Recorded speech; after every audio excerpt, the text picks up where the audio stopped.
Salam damai para gembala baik dan murah hati, sahabat Oase Rohani Katolik. Apa kabar? Semoga Anda semua dalam keadaan sehat serta bersemangat di hari ini. Hari ini adalah pesta Hari Raya Santo Yusuf suami Santa Perawan Maria. Berbahagia sekali karena hari ini kita semua ditemani oleh Romo Hermanus Sigit Pawanta SVD atau yang kita kenal akrab dengan sapaan Romo Sigit.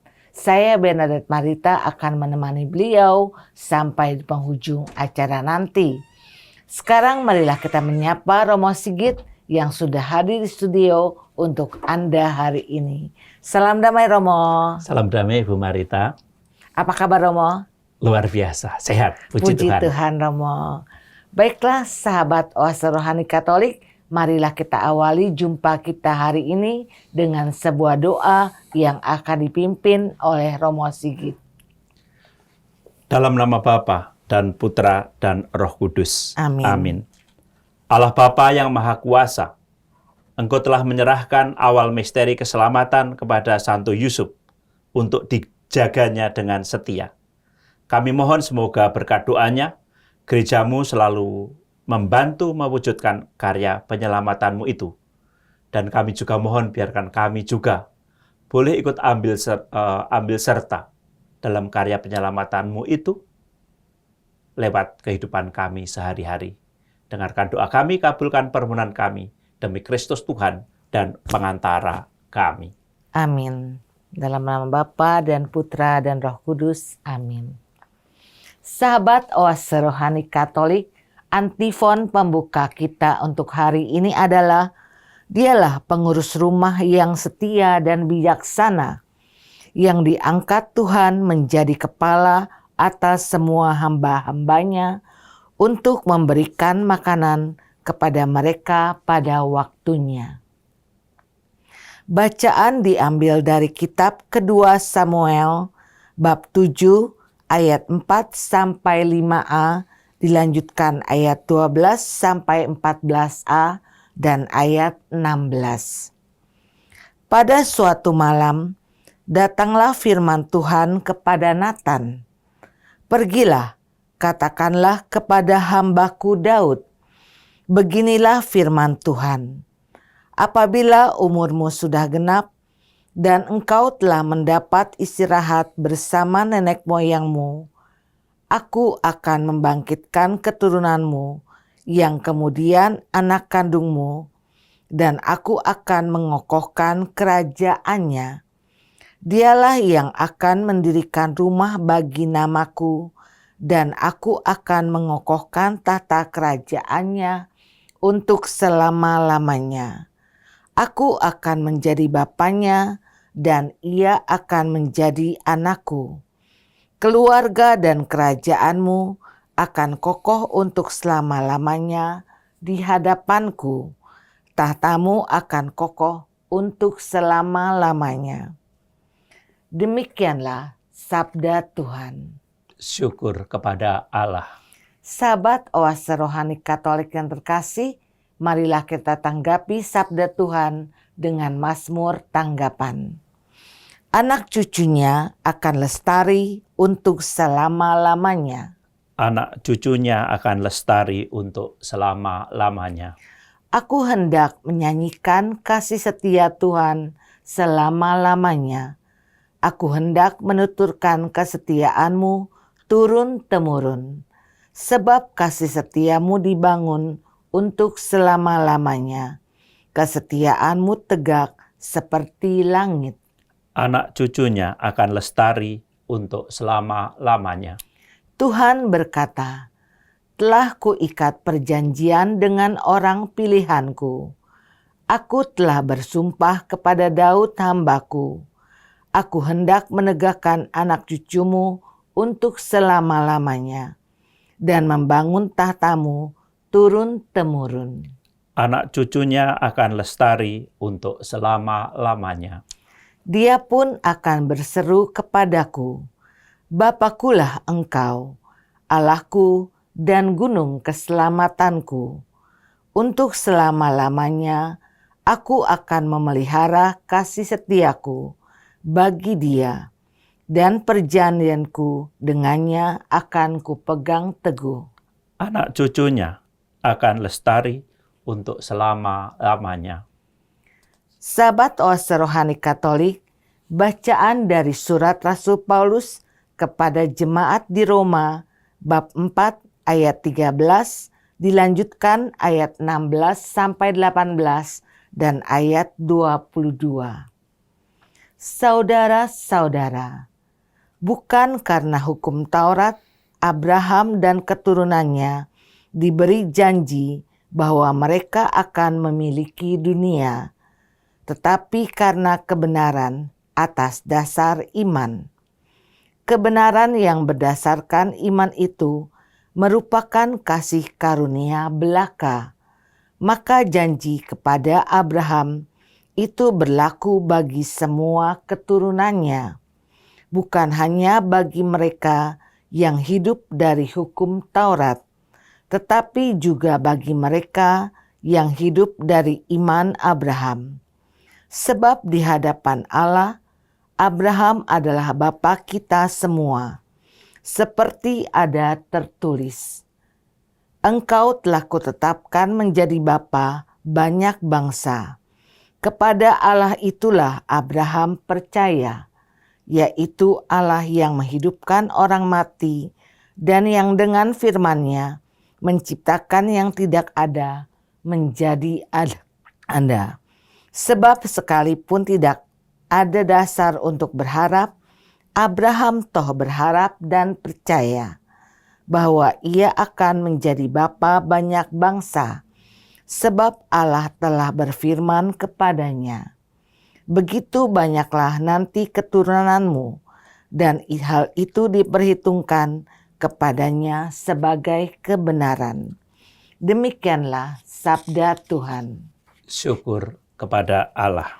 Sahabat Oase Rohani Katolik, sekarang marilah kita simak bersama Injil Suci menurut Matius bab 1 ayat 16, ayat 18 sampai 21 dan ayat 24a yang akan disampaikan oleh Romo Sigit. Terpujilah Kristus Tuhan, Raja kemuliaan kekal. Terpujilah Kristus Tuhan, Raja kemuliaan kekal. Berbahagialah orang yang diam di rumahmu, yang memuji-muji Engkau tanpa henti. Terpujilah Kristus Tuhan, Raja mulia dan kekal. Tuhan bersamamu Dan bersama rohmu. Inilah Injil Yesus Kristus menurut Matius. Dimuliakanlah Tuhan. Menurut silsilah Yesus Kristus, Yakub memperanakkan Yusuf, suami Maria, yang melahirkan Yesus yang disebut Kristus. Sebelum Kristus lahir, Maria ibunya bertunangan dengan Yusuf. Ternyata Maria mengandung dari Roh Kudus sebelum mereka hidup sebagai suami istri. Karena Yusuf suaminya seorang yang tulus hati dan tidak mau mencemarkan nama istrinya di muka umum, ia bermaksud menceraikannya dengan diam-diam.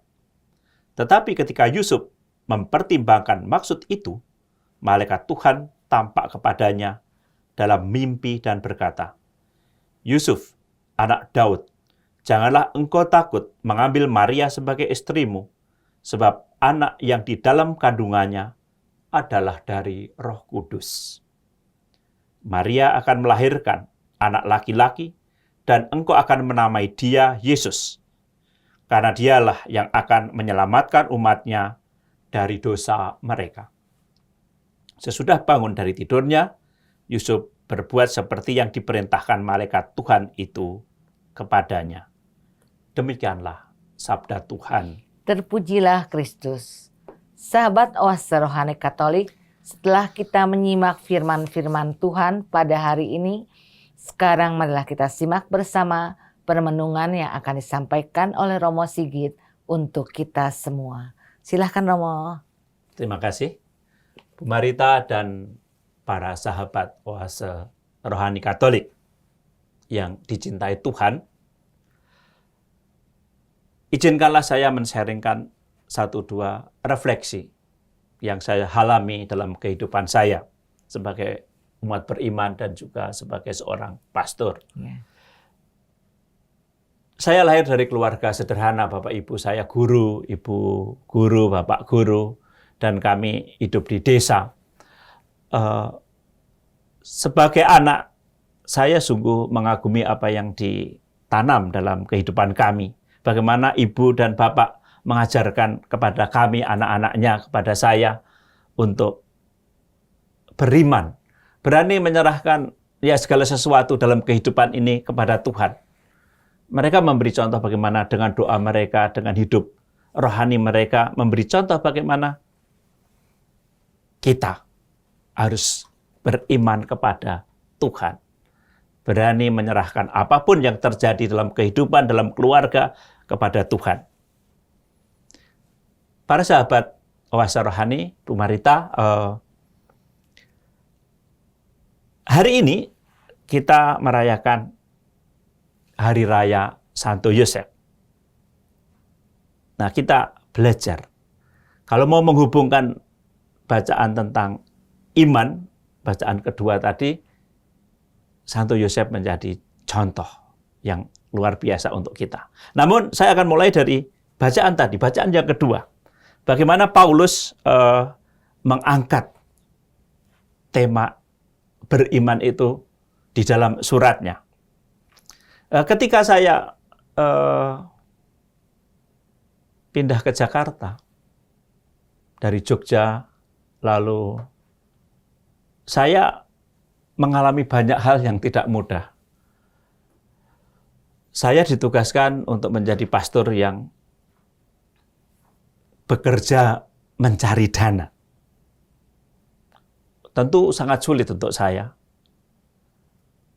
Dana yang kami cari, kami gunakan untuk membiayai, mengurus para misionaris kami yang bekerja tersebar di misi luar negeri. Ada karyawan untuk mengurus macam-macam itu. Dan itu perlu uang. Dan tugas saya adalah fundraising, mencari dana. Tentu ini tidak mudah untuk saya. Karena apa? Saya tidak punya kenalan di Jakarta. Saya orang baru, saya tidak pernah bekerja di gereja, saya tidak banyak kenal umat.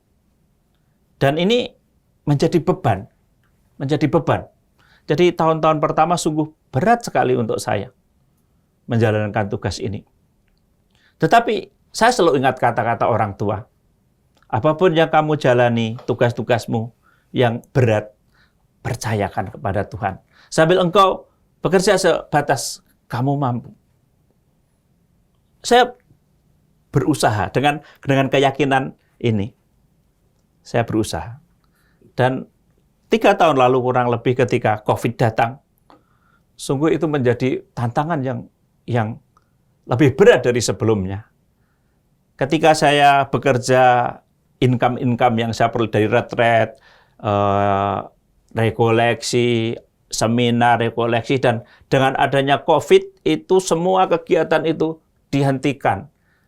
Dan terus terang, tidak ada income sama sekali. Padahal karyawan juga harus digaji. Tidak ada dana masuk. Selama ini segala sesuatu tergantung dari income yang saya peroleh.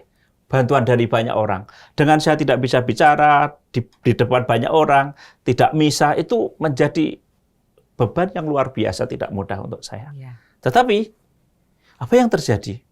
Saya hanya ingat bapak, ibu saya, percayakan kepada Allah. Dan itu sungguh terjadi. Entah bagaimana, saya ketemu. Ada saja orang yang bertemu, kebetulan, tidak kebetulan. Dan di luar sungguh-sungguh perkiraan saya, orang-orang itu membantu. Bahkan ada yang membantu secara rutin sejak COVID itu sampai sekarang, setiap bulan cukup untuk gaji karyawan saya. Itu sungguh tidak pernah saya duga. Dan itu di luar pemikiran. Ini mau saya katakan pengalaman kehidupan. Bagaimana ketika orang tua katakan kepada saya dan itu saya amini, saya imani, berserah kepada Tuhan, berserah pada Allah. Tuhan punya cara sendiri untuk menyelesaikannya.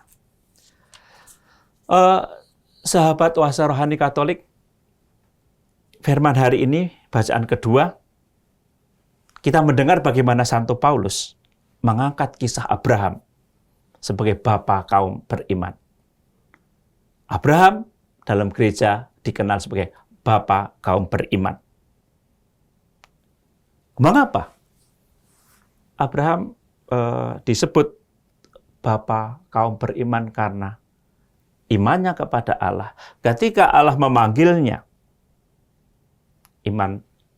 Abraham percaya, menyerahkan kepada Allah. Tadi Santo Paulus mengatakan bahwa Abraham sebenarnya tidak punya dasar untuk berharap.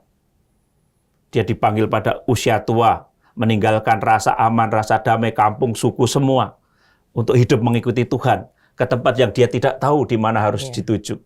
Dan Abraham memutuskan meninggalkan segala kenyamanan apapun, ikut Tuhan yang tidak pasti.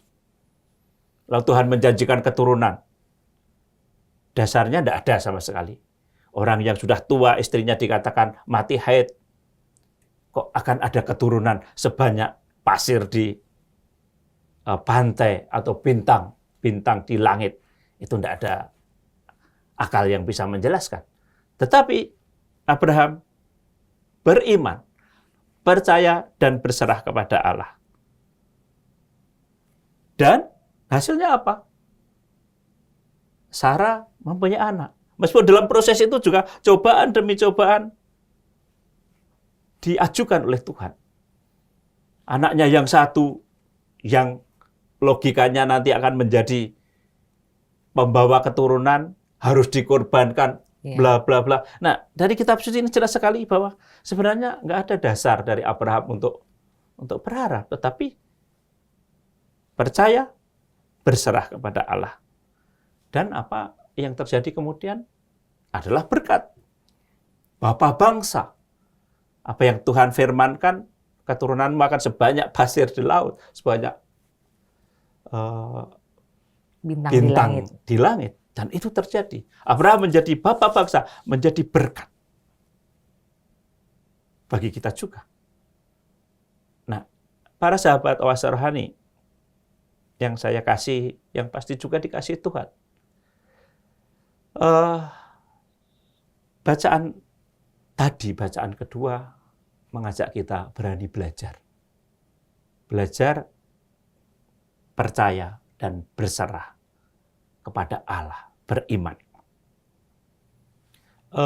Dewasa ini tentu beriman tidak mudah. Kita orang yang biasa berpikir dengan logika, dengan sebab akibat, dan nanti begini-begini. Kita selalu menghitung segala sesuatu. Dan dalam hidup kita sekarang, ternyata iman juga masih sangat diperlukan. Banyak hal dalam kehidupan ini tidak mudah. Membangun kehidupan rohani tidak mudah. Berdoa saja tidak mudah sekarang. Berdoa saja nggak mudah. Banyak orang yang tidak punya waktu untuk berdoa. Menjalankan hidup keagamaan juga tidak mudah. Banyak saudara-saudara kita yang mau sembahyang saja disegel gereja atau rumah kita untuk sembahyang. Ini mau sembahyang loh ya. Itu tidak mudah. Dari intern kita, mungkin niat kita untuk berdoa, waktu kita untuk berdoa itu sangat sulit. Belum yang dari luar. Nah, saya mau katakan apa? Hidup semakin sulit, hidup rohani semakin sulit. Apalagi kalau kita bicara perjuangan hidup di dunia. Untuk mencari rezeki, hidup berkeluarga. Tidak mudah zaman sekarang. Saya mendampingi dalam retret-retret keluarga, ya sharing-sharing, ternyata membangun keluarga juga tidak mudah. Perjuangan, struggle, godaan, cobaan, kejatuhan. Itu banyak. Berkeluarga. Lalu dalam mendidik anak, berapa orang tua yang mengalami banyak kesulitan untuk mendidik anak-anak mereka. Nah, ini Bapak Ibu, mendidik anak, menanamkan nilai, mencari rezeki, ini semua seringkali membuat kita rasa berat. Kadang-kadang kita putus asa.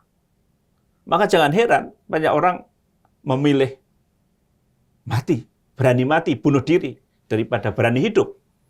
Ini terjadi karena beban-beban kehidupan yang tidak mudah. Dan dalam situasi ini, bacaan kedua tadi mengajarkan kepada kita untuk dalam situasi apapun, dalam kesulitan apapun, kita berani bersimpuh dan berserah kepada Tuhan. Percaya, sambil berusaha sebatas kemampuan kita. Bu Marita dan teman-teman yang dikasihi Tuhan, saya sampaikan ini bukan karena saya berteori. Saya sampaikan ini karena saya sungguh mengalami dalam kehidupan kita. Semoga bacaan hari ini meneguhkan kita untuk berani percaya kepada Tuhan. Terima kasih Romo. Romo, apa yang dapat kita teladani dari iman sosok seorang Abraham bagi kita semua, Romo? Yang bisa kita teladani ya tadi, bahwa dalam kehidupan yang tidak selalu mudah ini, kita berani mengandalkan Tuhan. Percaya dan menyerahkan kepada Tuhan. Lewat doa kita, lewat hidup rohani keagamaan kita. Ya. Romo, bagaimanakah Romo dalam situasi yang sulit yang Romo ceritakan tadi, akhirnya Romo dapat mengatasinya, Romo? Refleksi apakah yang Romo lakukan ketika menghadapi cobaan, khususnya di masa COVID itu, Romo? Saya kadang frustrasi betul. Tapi saya ingat bapak saya, sembayang. Kalau engkau tidak bisa berdiri, bekerja, berjalan, sudah kamu rasa putus asa berat, berlututlah, bersimpuhlah. Itu saja. Yang saya buat begitu saja. Tuhan, ini saya bekerja, ini bukan pekerjaanku, ini untuk kemuliaan namamu. Bantu saya. Berlutut berdoa. Saya bukan orang yang suci, tapi mungkin karena saya kepepet, ya saya berlutut. Dan buahnya luar biasa, Bu Marita. Ya, terima kasih Romo. Baiklah sahabat Oase Rohani Katolik yang terkasih, dengan demikianlah usailah bagian pertama dari Oase Rohani Katolik. Maka kami akan kembali setelah jeda berikut ini.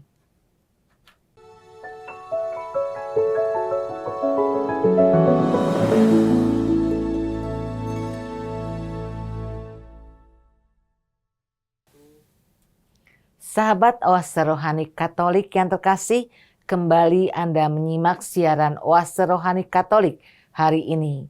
Masih bersama Anda Romo Hermanus Sigit Pawanta SVD, yang kita kenal akrab dengan sapaan Romo Sigit, dan saya Benedetta Marita akan menemani Anda sampai di penghujung acara nanti. Saya ingatkan kepada Anda yang ingin mengirimkan usul atau saran, silakan Anda kirim ke alamat email kami orkkaj2021@gmail.com, atau Anda dapat kirim WA ke nomor 0818 0251 33438. Baiklah para sahabat Oase Rohani Katolik, kita kembali ke Romo Sigit untuk menyimak permenungan di bagian kedua. Romo, bisakah Romo mengulang sedikit yang bagian pertama tadi agar para pendengar yang baru bergabung bisa menyimaknya, Romo? Para sahabat Oase Rohani Katolik yang dicintai Tuhan, tadi pada bagian pertama saya mengajak Anda sekalian, kita semua untuk belajar dari Abraham. Bagaimana percaya kepada Tuhan, berserah sekalipun tidak ada dasar untuk percaya itu. Nah, iman itu percaya dan berserah. Meskipun seringkali itu tidak pasti, tanpa dasar, kalau tadi Santo Paulus menggarisbawahi. Nah, hari ini kita merayakan pesta Hari Raya, tepatnya Hari Raya Santo Yusuf, suami Maria. Yusuf, Bapak Ibu, Saudara-saudari, adalah sebenarnya contoh pribadi yang tadi menghidupi iman, percaya pada rencana ilahi, lebih mengikuti rencana Allah daripada mengikuti kehendaknya sendiri. Dan itu semua didasari dengan iman dan kepercayaannya kepada Allah. Iman yang mendorong Yusuf untuk mengambil keputusan. Di dalam kitab suci secara singkat saja, bagaimana Yusuf memutuskan untuk mengambil Maria sebagai istrinya. Kemudian Yusuf membawa istri dan anaknya menuju ke Mesir untuk menyelamatkan dari ancaman Herodes. Kemudian di Mesir, dia memutuskan lagi ke Israel. Dan keputusan terakhir, karena lewat mimpi juga, Yusuf memutuskan untuk pergi ke Nazaret. Semua itu hanya berdasar pada mimpi yang ia terima dari malaikat. Pesan-pesan itu. Nah, karena dia percaya bahwa pesan-pesan itu dari Allah, maka ia mengikuti itu. Dan keselamatan terjadi karena Yusuf mendengarkan suara Tuhan dan mengikutinya. Sekali lagi, lebih mengikuti rencana ilahi, rencana Allah, daripada rencana dirinya sendiri. Nah, saudara-saudaraku, kitab suci tadi menunjukkan bagaimana Yusuf menjalani hidupnya, keputusannya atas dasar iman. Apakah ada pergulatan? Di kitab suci tidak pernah disebut. Bahkan Yusuf pun setahu saya tidak omong satu kata pun. Iya.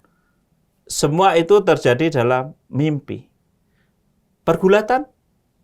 Ada, pasti. Pasti sekali ada. Sebagai manusia. Karena menurut saya juga bahwa beriman itu, percaya itu bukan sesuatu yang mudah ya. Selalu ada pergulatan, kebimbangan, keraguan. Bahkan juga beriman seringkali juga harus dituntut kadang kecewa saya mau katakan ini. Kadang-kadang kita percaya bahwa ini nanti Tuhan, ini karya Tuhan, ini rencana Tuhan, Tuhan yang memanggil engkau, Tuhan yang mengutus engkau ke sini. Tapi itu juga seringkali disertai oleh satu rasa berkorban saya, lalu kemudian ketika saya ikut ini, kok ternyata tidak sesuai dengan apa yang saya mau, lalu kemudian terjadi kekecewaan. Kadang juga keputusasaan sebagai manusia. Jatuh bangunnya iman itu ya itu jatuh bangun kehidupan kita. Nah, saya tadi katakan bahwa saya percaya semua, kemudian berkat terjadi.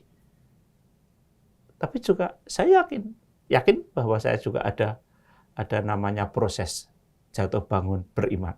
Beriman tidak sekali kuat, lalu perkasa, lalu ikut semua.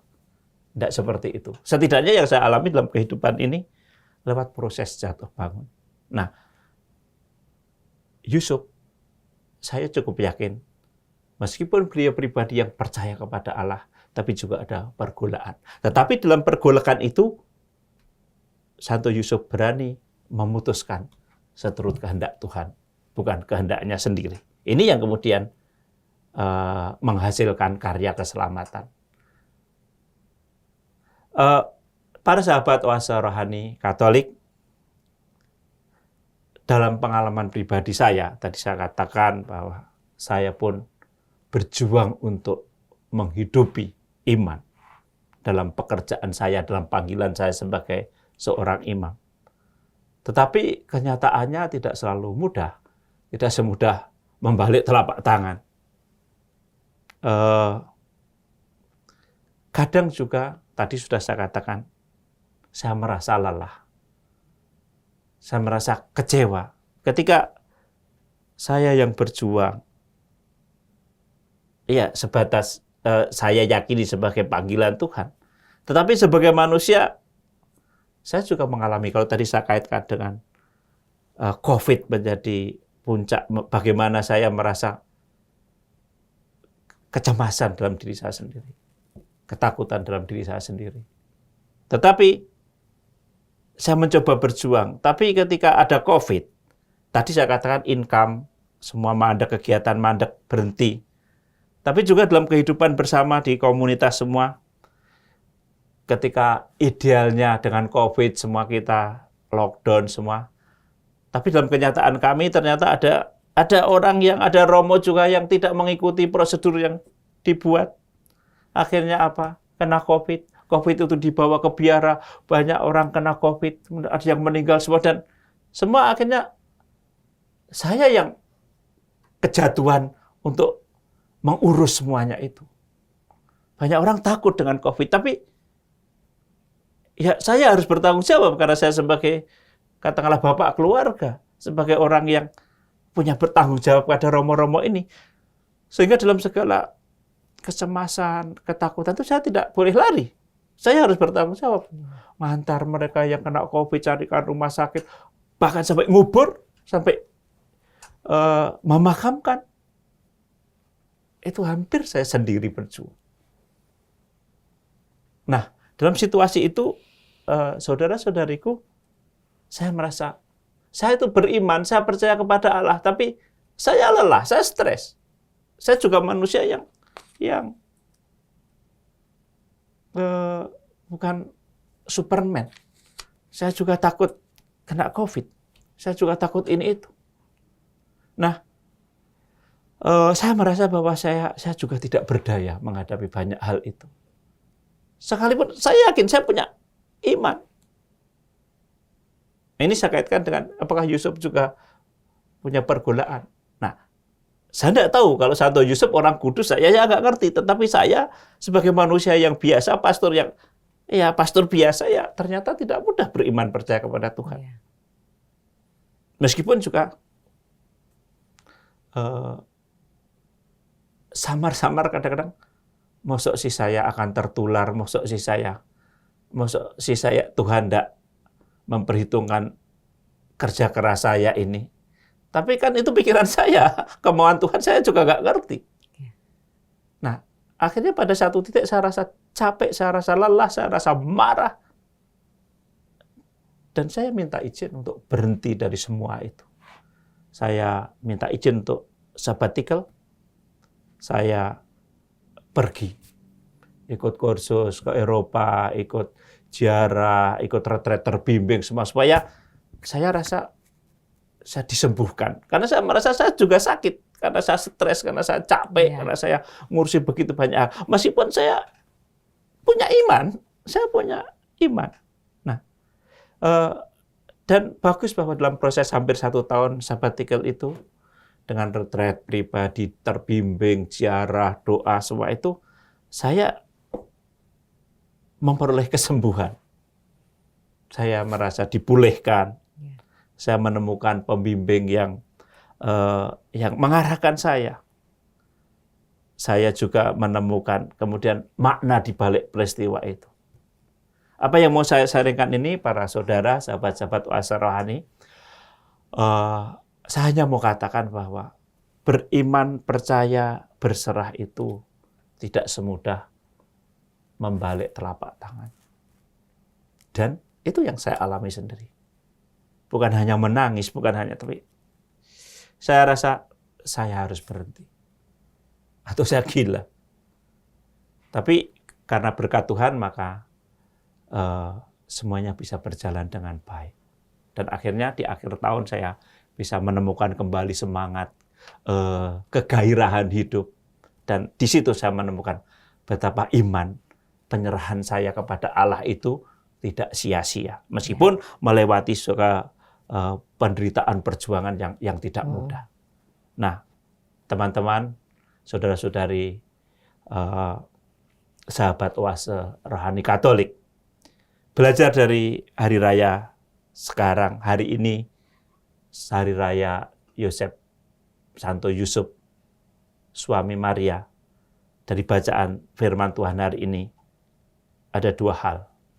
Belajar dari Abraham, pertama, untuk percaya kepada Allah dan berserah meskipun tanpa dasar. Dan yang kedua, belajar dari Santo Yosef. Berani membiarkan rencana ilahi terjadi dalam kehidupan. bukan ego diri sendiri, kemauan kita sendiri. Serahkan kepada Allah, kepada penyelenggaraan ilahi. Dan dalam keyakinan itu, dalam iman itu, kita akan diberkati. Karena itu mari kita tutup permenungan hari ini. Kita mohon berkat Tuhan, doa supaya kita diberi kekuatan dalam beriman. Amin. Terima kasih Romo.